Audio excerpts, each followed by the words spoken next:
Hold up. Did Gareth Soloway just turn bullish on Bitcoin? In the Bitcoin chart, if we draw our trend lines in here, it looks very similar to what we're seeing here. Big up move and then sideways consolidation. So really, if you look at this on a big time frame, this is actually bullish consolidation on Bitcoin. And I would fully expect it to make a move to the upside maybe in the next couple months.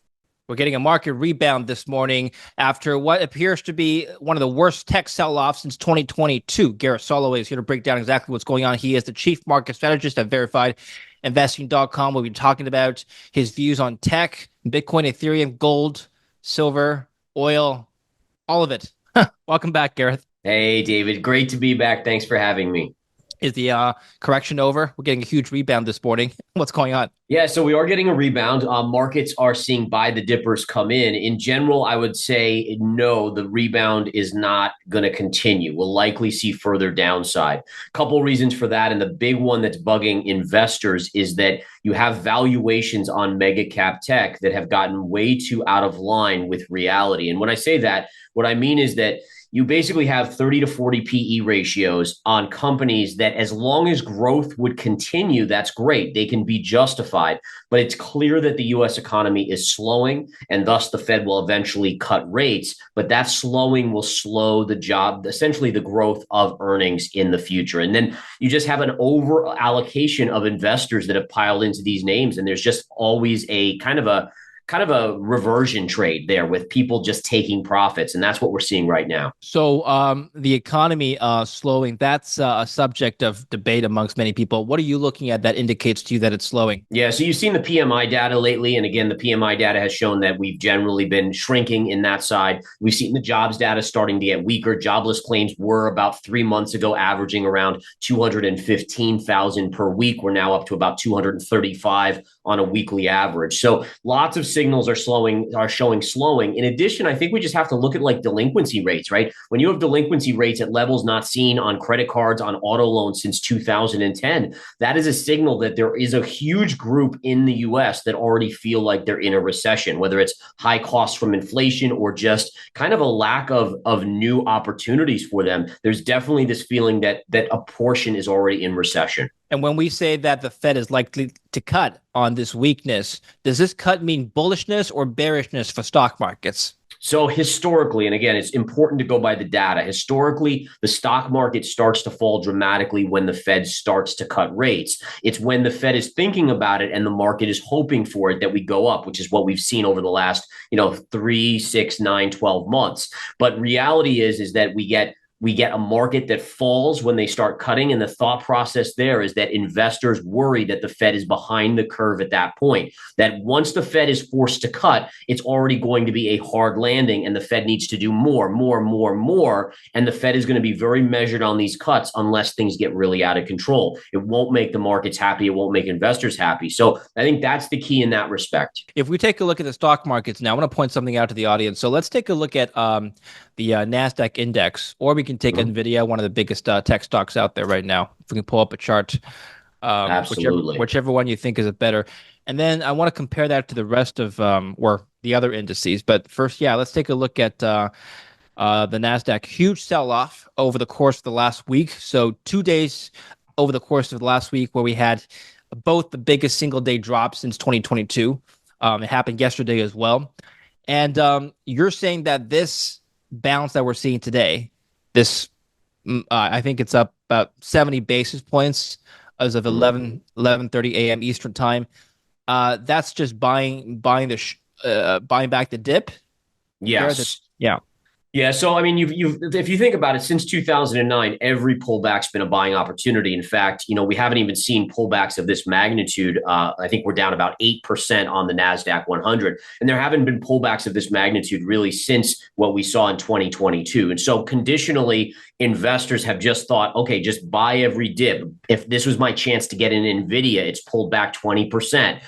These are the opportunities, and that kind of lulls people into buying the dip. And you also see, decent news on PCE data. PCE data came in line with estimates. That kind of lets out a sigh of relief.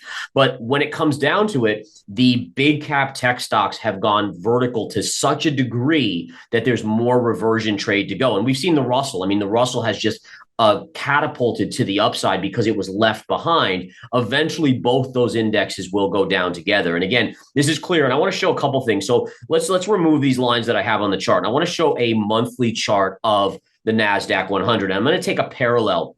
We're going to take the low from COVID and we're going to connect it to the bear market lows of 2022. And I want to show you this parallel trend line. And this is where technical analysis is just mind blowing. And what we could see here is that if you take the low and connect it to the bear market low, so COVID low to bear market low, stretch a perfect parallel up, look at the high bull market of 2021 and look at what we tagged on the charts just in the past month. At the all-time high, we tagged that trend line. Now, as a technician of the charts, what do I know? Well, I know the last time we hit this line, we had a massive sell-off. So it makes sense if you extrapolate that out that we should see a big sell-off in the NASDAQ. In addition, month is almost over, right? Next week, I think Wednesday is the last day of the month. You're getting what's called a topping tail formation here on the monthly chart. That is a bearish reversal signal, a sign of a top as well. So the technicals, data-driven, back-tested, this is what it's telling us. It's telling us there's more downside. Before we continue with the interview, I want to tell you about another way you can invest your Bitcoins and store them safely instead of using a traditional wallet or an exchange. Consider an IRA. Today's sponsor, iTrust Capital, is one such IRA that offers 35 crypto assets and the lowest trading fees in the crypto IRA space at 1% only. And being an IRA, it also offers unique tax benefits. If you'd like to get started and learn more, click on itrust.capital/David in the link down below or scan the QR code up here. If you're over 18 and you want to open a new account with cash or roll over an existing account, you can do so using my referral link. And if you use that referral link, you'll get $100 in signing bonuses. So in 2021, the last peak, that's what you're referencing. We saw a correction from 16,000 points all the way to a bottom of 10,000. That's a correction of about 60%. Yep. I'm getting my math right in my head. Yeah. Or not 60%, but yeah, about 60%, about half. You're talking about this correction here from the high of 2021 back to the lows of 2022? Right.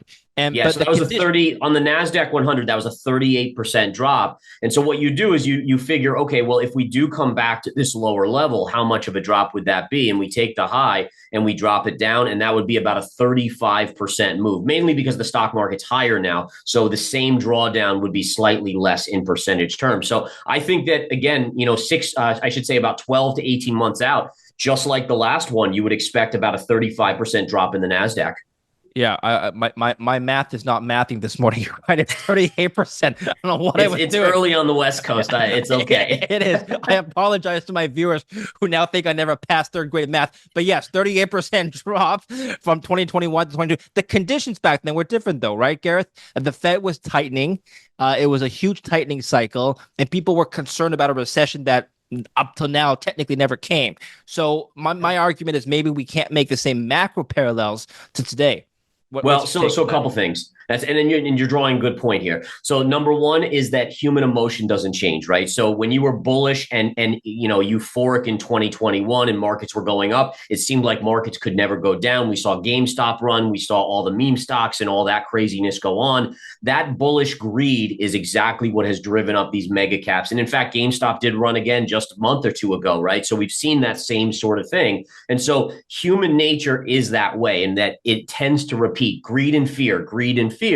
It just happens at different levels on the charts. And so I want to just point that out. The other thing is that you're right. In 2022, the fear was, oh my goodness, the Fed is going to tighten too much and cause a recession. We're now going to be entering a point is, oh my goodness, the Fed's not cutting enough. We're going to have a hard landing and a recession. And it's ultimately the same end game of that recession that's going to cause a slowdown in profit growth that will drive down these valuations of these crazy mega caps. So ultimately, my question is, and I guess some people's question is, looking at this chart, do the charts tell you whether or not we're going to get another 38 or 37% correction? I mean, does it give you a sense of magnitude?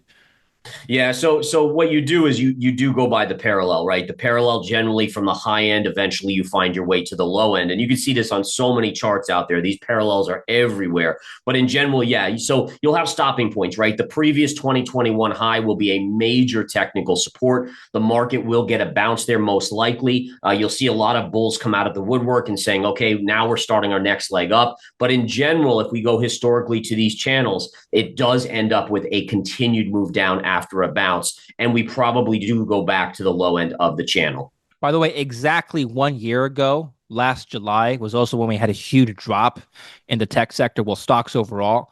Now that Yeah. just could just be a coincidence, but I'm not sure if there's a seasonality aspect at play.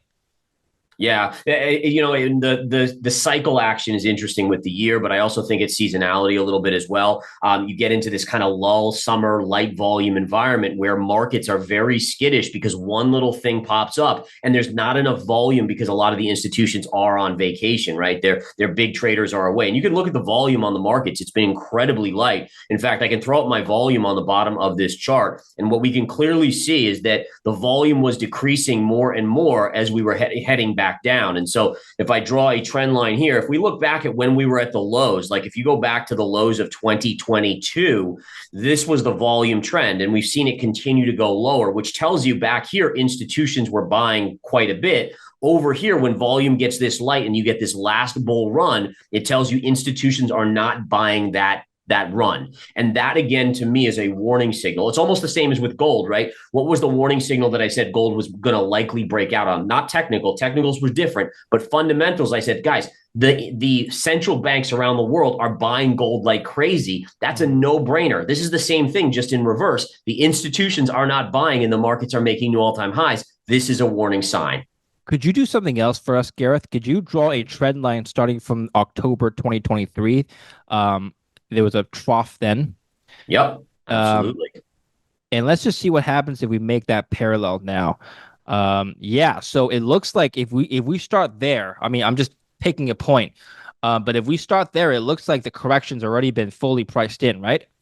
So yes, you're right. In that we haven't hit the trend line yet. So technically we Yeah, probably still should, but it's only a little bit lower. We're talking around 454. In addition, you have a secondary level right in here that's just below that. So see this flat top right here? sure. That's going to be major technical support. You can see how it hit right here and then bounced up and made that high. So I would expect a technical bounce. Many people will come out and say, hey, the correction is over. I just don't buy that based on what we're seeing. And remember, David, a Mhm. couple things to go over is number one, remember what I said is that it's when the Fed starts cutting rates, and we're likely going to get one in September, that the markets really start turning down. And number two, it's when the yield curve uninverts that we get the recession. And Yeah. we're starting to get the yield curve getting close to uninversion. And that is another warning sign for me as a technical trader.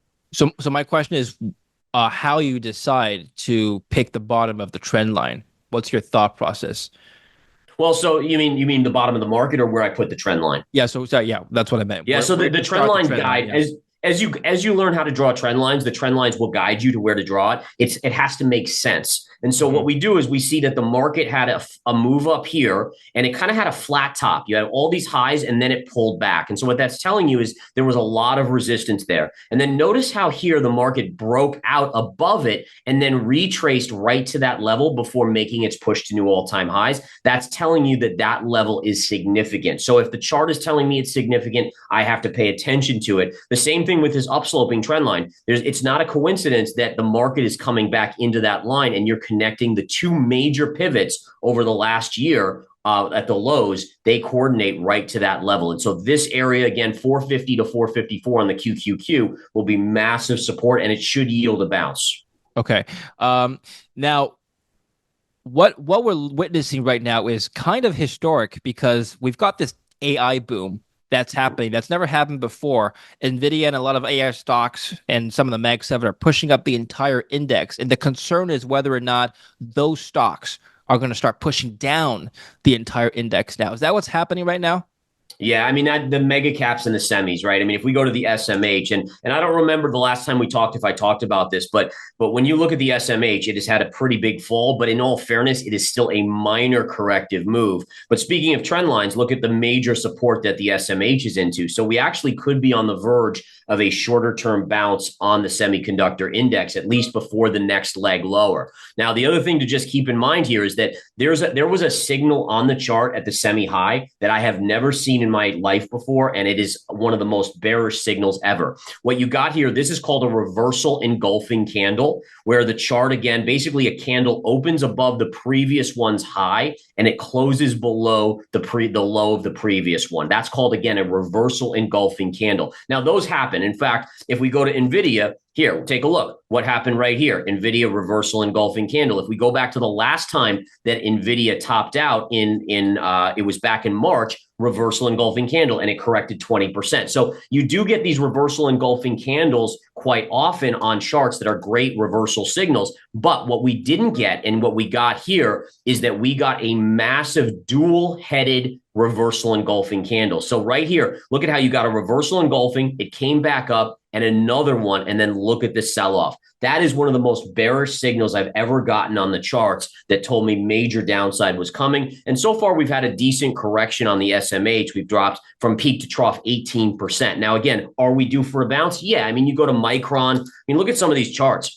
By the way, remember we were just talking about channels before? Look at this beautiful channel. See how the high end of the channel, and sorry, I'm jumping around here, but the high end of the channel got hit. And where did we go to the low end? Small bounce and then a breakdown. That's almost picture perfect what I'm expecting for the NASDAQ 100. But speaking of Micron, is it due for a technical bounce? The answer is it probably is. It's down from $160 to 110, 108. It probably is due for a reprieve here before some more downside. Let's go back to the NASDAQ one more time, Gareth. Some people might say, well, look, if you just zoom out, every time it's had a big correction, whether it broke below the trend line, it's always inverted back up. It's always made a new all-time high, and eventually the highs get higher and the lows also get higher as well. So if you were to make the argument that perhaps we've got more downside, well, can't you also make the counter argument? Yeah, let's just leave it alone, wait for it to correct, don't touch it, and then just wait for it to go back up at some point. Can we? Is that part of your strategy?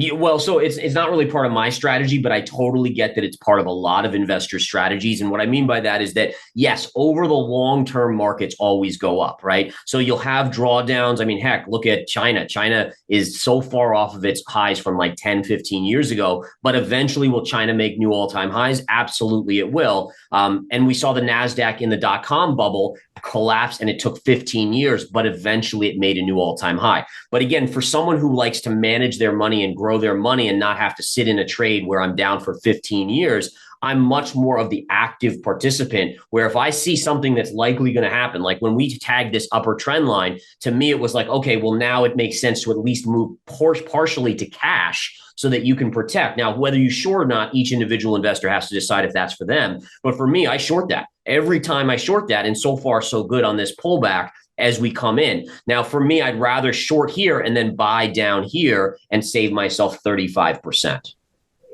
What is your position right now? Are you still short, or did you get out of that, or are you how you? So there have been trades that I have covered on the short side. So for instance, SOX, which is a short ETF for the semiconductors. This one we banked a nice chunk of change on here. It had a big run up just in the last couple weeks when the semis go down, this goes up 3x. Now this is a trading ETF. It's not a long-term ETF because it will go to zero over the longer term. But this went from $17 all the way to $29 in a matter of 2 weeks. Incredible run on this type of thing. So that I took profits on. There are some other shorts that I did, but I'm still holding my core shorts, NASDAQ, S&P, NVIDIA. These type of shorts will come in, absolutely. And speaking of NVIDIA, you can see that, again, the stock did tag some support yesterday and got a bounce, but eventually it's going back to this major shelf level. Look at this level right here. This is a great opportunity for a quick bounce if it comes down here. But again, this is at 95, and it'll see that level. I'm sure of it.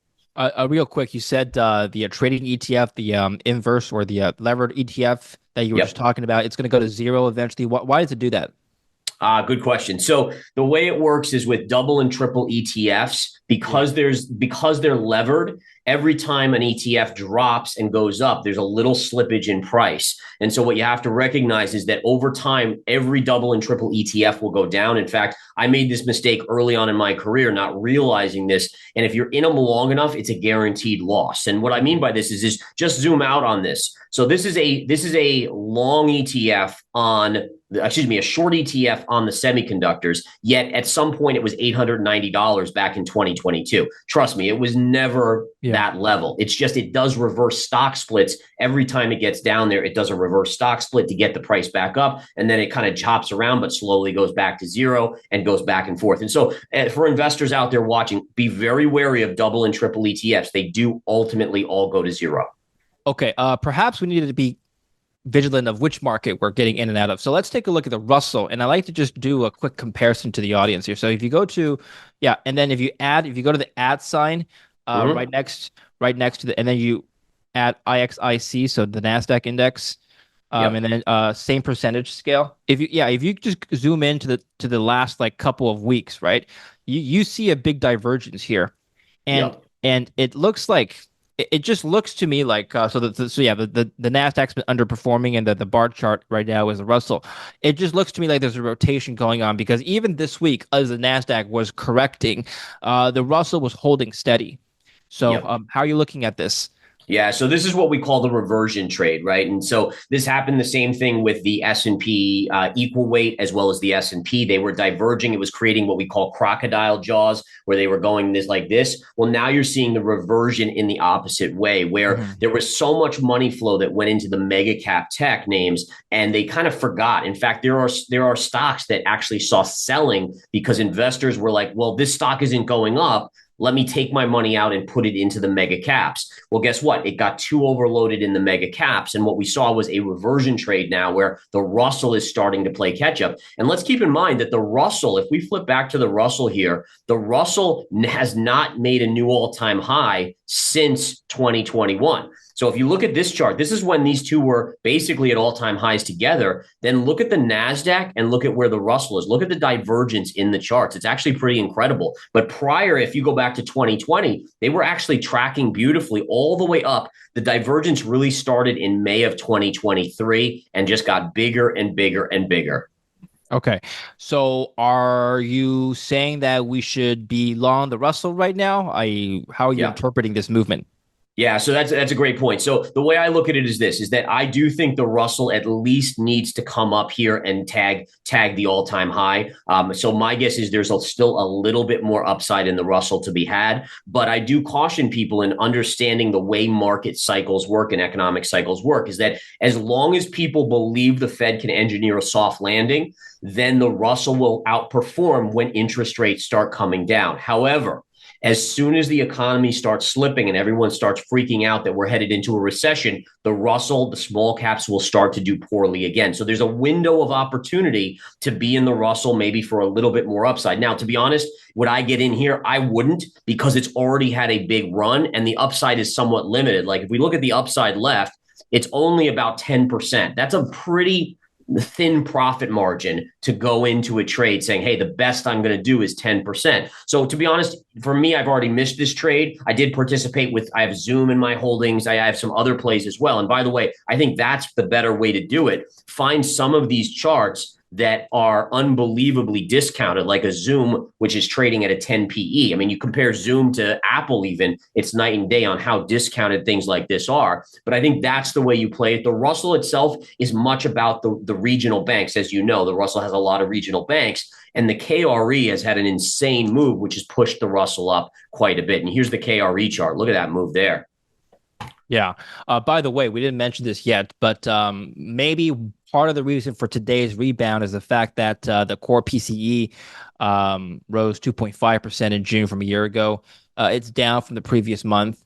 And so that is presenting a more clear path to a Fed cut.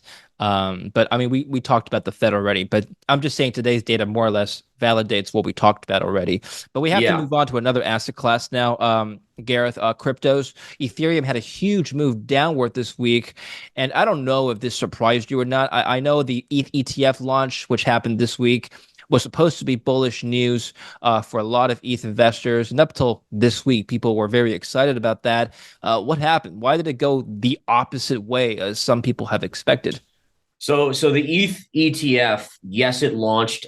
It launched probably at the worst time when the stock market and the mega cap tech were collapsing lower, and I think that was really the issue here. So what we saw was day one, it had about 100 million in inflows, but on day two, what we saw is the stock market was cratering that day. I think it was the biggest down day in the NASDAQ since 2022, and it just created a scenario where a lot of these investors that bought the ETF, which were probably stock market investors, because you have to do that in a brokerage account, they ended up selling it in fear. And then there was $108 million in outflows. And the problem with that is that once you see that and investors start saying, wow, there was more outflows than inflows, it creates a scenario where fear comes in and that dropped the price down quite dramatically. Now, again, where does it go from here? I think a lot of things will be all about what the stock market does. If the stock market stabilizes, if we see upside on risk assets, then Ethereum probably does well as the ETF will see inflows. But I do think that there is some concern here that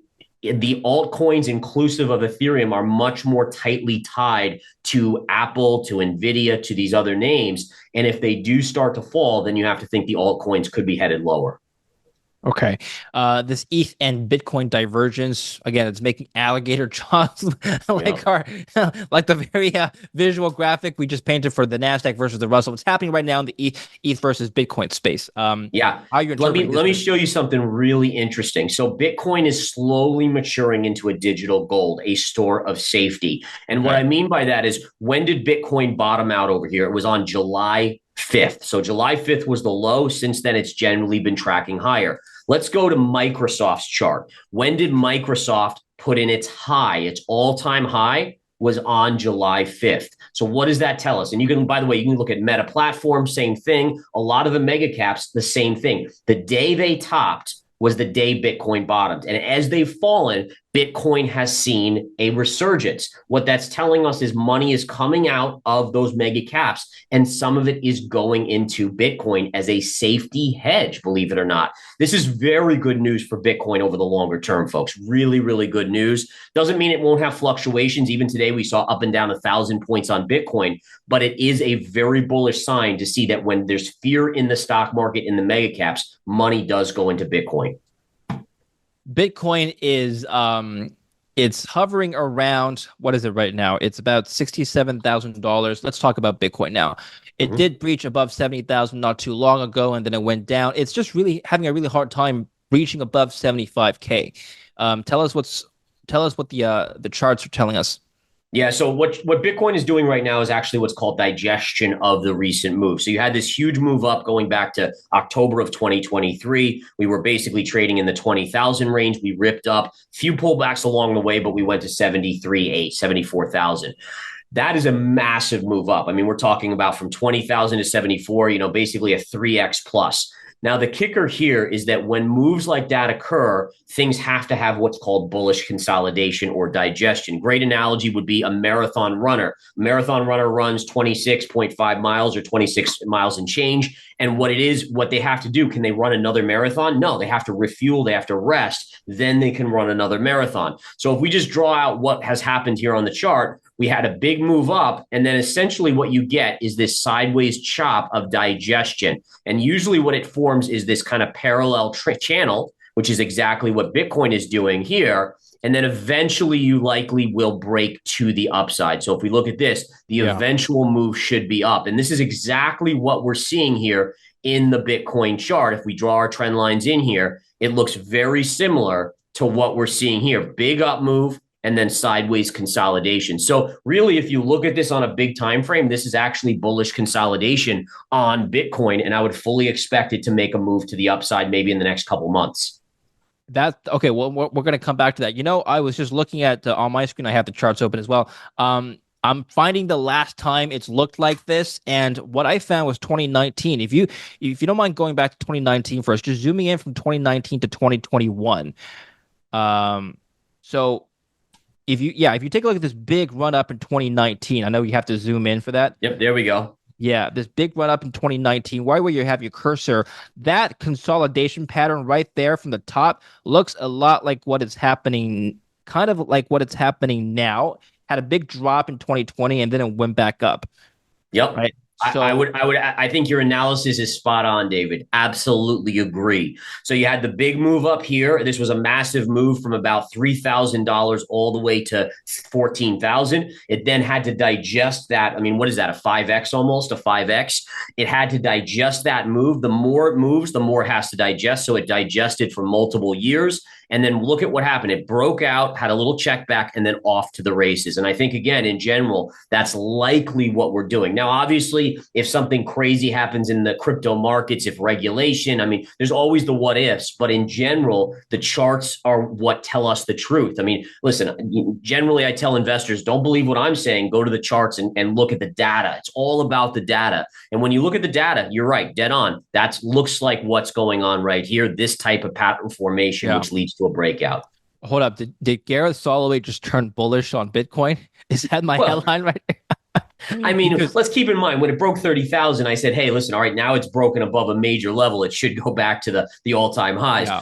But remember, I'm a trader, so I'll be long and short 100 times in the next couple months. And again, that's just the nature of how I trade, is that I go long and short. But again, if you're a hodler, I think you just keep hodling. So right now, are the risks more skewed to the downside or the upside for So Bitcoin? that's a great question. So let's look at the pivot line. So there's a pivot line on Bitcoin that I'm watching. See this one right here? And what we basically saw on this chart, this is the daily chart of Bitcoin. It was coming down. We broke below this area. We came back. We retested. It was rejected.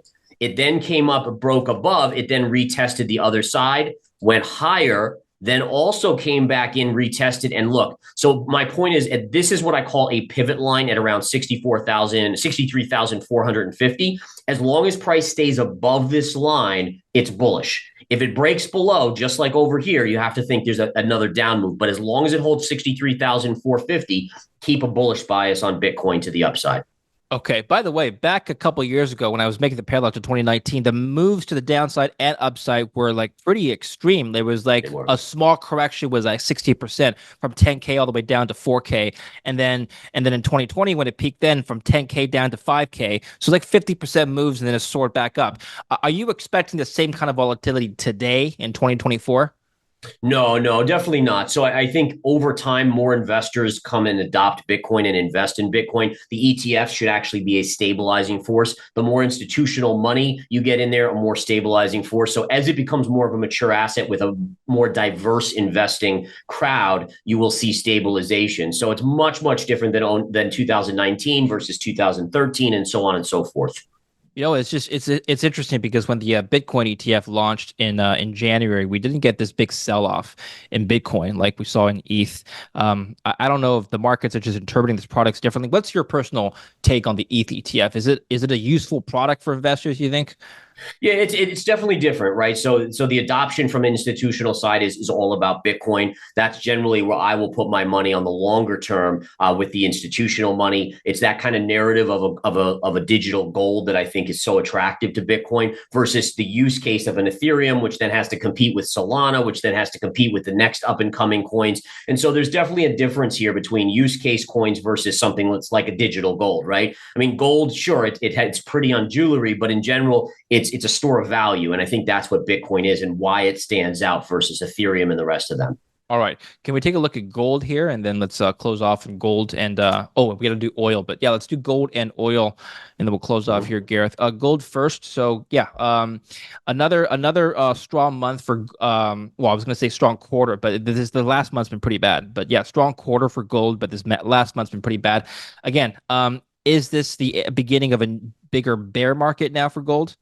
No, it's still a bull market, and I still think it goes a lot higher. So yeah, you've gotten a pullback here, but again, the longer term fundamentals are printing of money will resume. The government is not even close to being fiscally responsible. All of those factors are bullish for gold and metals, precious metals in general. But having said that, you still have a trade that needs to digest. So just like Bitcoin, right? We had this big move to the upside. and now you're kind of going sideways like this. And that's very, very normal. In fact, the best example of this you were bringing up on Bitcoin back in 2019, but let's just go back here. Go back to 2018, look at that move, and then look at all this digestion that was going on in gold until the recent breakout took place. And so for me, I look at these patterns because they repeat over and over again because human nature doesn't change in terms of greed and fear. And when you see something like this happen in the past, chances are it will happen again. And I believe at least that is what is happening here. You're getting that digestion before your next move up. Okay. Silver, though, is also breaking down, and people are concerned that this silver move is just looking like a new bear market. But when you think about it, maybe it's just following gold. What's your take there? Yeah, so there's no doubt that silver's weaker than gold. And the reason there is clear is that China's still not recovering well. Industrial side in the US looks like it's slowing. So it has that dual side. It's a store of safety, but it's industrial metal. We did break this key level of support, which to me tells me silver is likely headed to about $26. But I still think in the scheme of things, as long as we don't break below this former kind of consolidation zone, I actually think it's a buying opportunity on silver. And I do think that eventually, it just may take time because of the economic implications for silver, but eventually silver does continue up. And I still think that $48, $50 level from about a decade ago eventually will be tested. Okay. Perfect. And finally, oil. Choppy summer for oil so far. It's just trending down. The commodities aren't having a great month, Gareth. No, the commodities aren't having a great month. In fact, before I jump into that, I just want to show everyone a chart. Look at the chart of copper. I don't know if you've looked at this before, but how nasty is that chart of copper? Sorry, folks? you've got nickel, but Oh, nickel. I apologize. Nickel. Yeah, copper's not much better. It's a little copper better. is same thing. Yeah. Look at the chart of nickel, and this again tells you recession. I mean, when you get pure industrial metals to look like this, and copper's had a big move down recently from its highs here, it's barely holding on to the 618 Fibonacci. This is again a warning sign. But like you mentioned, going to oil, this is the kicker here, is that oil is going to go lower. So I have a downside target of 74 in the short term. That's probably over the next couple weeks.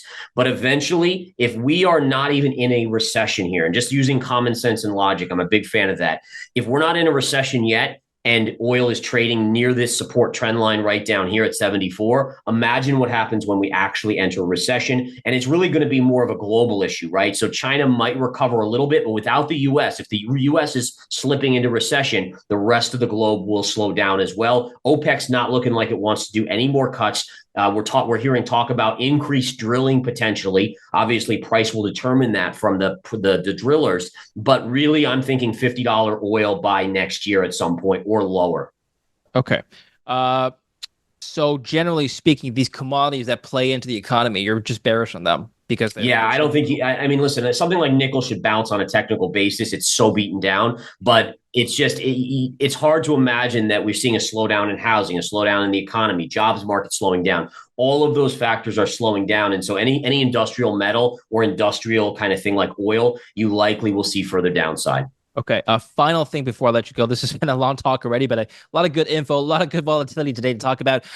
Japan's Japanese yen. It's just been soaring, and it's speculated or suspected that the Bank of Japan has been intervening in the open markets. But it's just been ripping higher. I know that's the inverse chart but if you look at JPY USD, it's the same thing. What is your read on this situation here? Yeah, so it's very clear Japan intervened here and then they intervened here. And what was so interesting about them intervening on this day where we got this big red candle is that was the day that the CPI data came out. And they did it at the exact same time as that data was released because they didn't want to be labeled a currency manipulator. So they timed it so it kind of almost was masked by the move in the CPI that was created. But ultimately, this is a big breakdown here. I do think you'll see a reversion trade back up, maybe testing this 158 level on the USD JPY, the dollar yen. But ultimately, we might see this continuing to pull back. I would say, and again, interestingly enough, look at this pivot right here, and that was the low here. So actually that tells me on a technical basis to expect a bounce in the near term. And again, look at that pivot high, and where did we bottom out? Right there perfectly on that level. These charts are amazing, guys, when you learn how to draw trend lines. Either way, I do think that you get a bounce here, but it's very possible we're headed lower on the dollar yen over time, which tells us the dollar is likely headed lower. Very good. Gareth, where can we find you? You can find me at verifiedinvesting.com. Data driven, folks. I'm so into the charts, so into the data. It tells me everything I need to know, not with 100% certainty, but with high probability. Anytime I use my brain or my heart, or I love this or I love that, I'm always wrong when I trade. It's all about the data and the charts. I just encourage everyone, check out verifiedinvesting.com. It's amazing in terms of just pure data right there. Perfect. Well, thank you for that. We'll put the link down below, so make sure to check that out. And we'll see you next time. Appreciate it, Thank Gareth. you so much, buddy. Take care. And thank you for watching. Don't forget to like and subscribe.